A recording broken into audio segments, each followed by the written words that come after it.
Sejumlah pedagang memilih untuk angkat kaki dikarenakan sewa kios yang mendadak melonjak tinggi di distrik Blok M Jakarta Selatan. Sepinya kios yang buka dan pengunjung yang datang juga berdampak kepada pedagang lainnya yang masih memilih bertahan di distrik Blok M. Berikut liputan jurnalis Kompas TV Zevanya Situmeang dan juga juru kamera Yogi Syahrevi dari distrik Blok M Jakarta. Saudara, tadinya saya mau jajan di distrik Blok M ini, tapi sepi ya. Memang agak aneh rasanya kalau ke distrik Blok M, tapi nggak ada jajanan-jajanan kuliner yang biasanya nih viral di media sosial dan suka saya cari. Memang kalau kita lihat infonya ini distrik Blok M, sejumlah pedagangnya memilih untuk angkat kaki karena biaya tarif sewa yang melonjak drastis. Dan kalau dari pantauan saya ini memang rata-rata kios-kios yang kuliner ini rata-rata sudah pada tutup begitu ya, tapi memang saya melihat masih ada dua kios yang buka dan seperti salah satunya ini di sebelah kiri saya adalah toko kios yang berjualan atau menerima servis jam. Nah, sekarang 4 hari ini ada berdampak ya.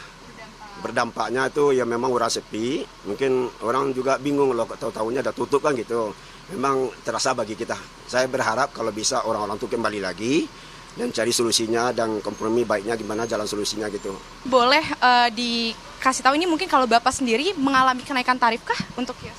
Kalau kios saya nggak ada kenaikan, tetap biasa, tetap harga biasa. Kisaran berapa? Kisaran tuh yang bulanan itu 306, tambah listrik 190 ya lebih kurang 500 lebih dikit lah. 500 ribuan untuk per bulannya? Per bulannya itu udah semua, udah listrik, keamanan, sampah, air, udah semuanya. Beredar kabar kalau kenaikan tarif yang cukup melonjak ya untuk biaya sewa kios di sini. Ini kalau dari pantauan Bapak sejak kapan sih sepi di distrik Blok M? Kalau sepinya baru 4 hari ini, kan orang-orang ini baru tutup 4 hari. Kalau masalah harga saya memang saya kurang tahu tuh. Tapi dulu setahu saya nggak sampai kontrak sekian banyak tuh saya rasa saya nggak yakin. Tapi yang tahu saya tuh orang-orang tuh kalau mengontrak hanya 2 juta sebulan. Itu yang saya tahu ya. Tapi yang lebihnya saya nggak tahu. Keluhan sesama pedagang di sekitar Bapak, pernah ada yang mengeluhkah bilang lonjakannya karena kabarnya ini sampai 7 juta kabar. Kalau Bapak mendengar seperti apa? Kalau mendengar mungkin 7 juta itu mungkin pembayarannya kali, mungkin 1 tempat itu kan hanya 2 juta. Kalau 2 tempat dia berarti kan 4 juta.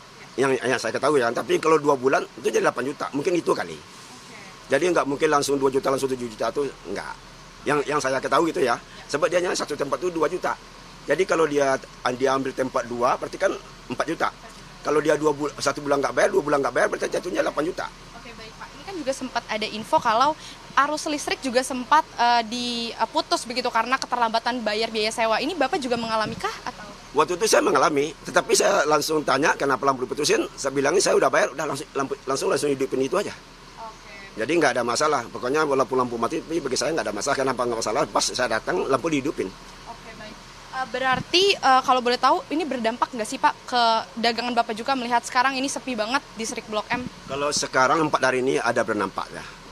Berdampaknya itu ya memang udah sepi. Mungkin orang juga bingung loh tahu-tahunya udah tutup kan gitu. Memang terasa bagi kita. Saya berharap kalau bisa orang-orang itu kembali lagi dan cari solusinya dan kompromi baiknya gimana jalan solusinya gitu.